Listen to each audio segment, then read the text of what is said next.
So I was thinking about Morrowind and its plot and how it compares to Oblivion and Skyrim. All the time you hear people or you read comments on the internet about people calling Morrowind like the biggest plot, the best plot, like the most interesting story. And if you really look at it, it's kind of the most simplistic and the most like uninteresting, like beat for beat, right? If you actually look at it, like go on unofficial Elder Scrolls pages.net, like it shows a cool flowchart. It's very pretty. But it shows it, and it's really just like a simple origin story, just like a regular superhero defeating the bad guy and saving the world. That's really it.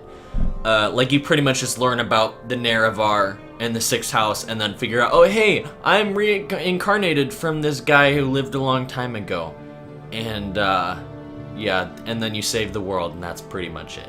Like you have to get the approval of all these racist guys, but that's pretty much it. So then you compare that to Oblivion and Skyrim, and I honestly think that they're more interesting plots. Like there's more things going on, but that doesn't make them more interesting overall. I still like Morrowind the best. I think it has the best story.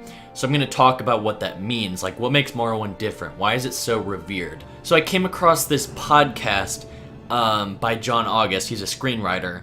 And he's talking about film, though. And he was talking about how story is created by the character moving through the plot. And with video games, I think it's slightly different because you create your own character, you're envisioning it how you want, and you're actually interacting with the world. So as well as plot, you have to take into account the world and lore and everything going on there.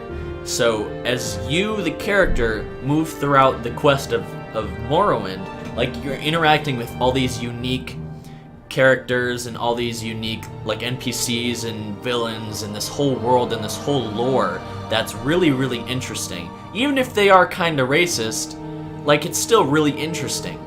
And in Skyrim and in Oblivion, it's kind of generic. Even though it's a more interesting story, a plot, it's really, they're not as racist to you, essentially.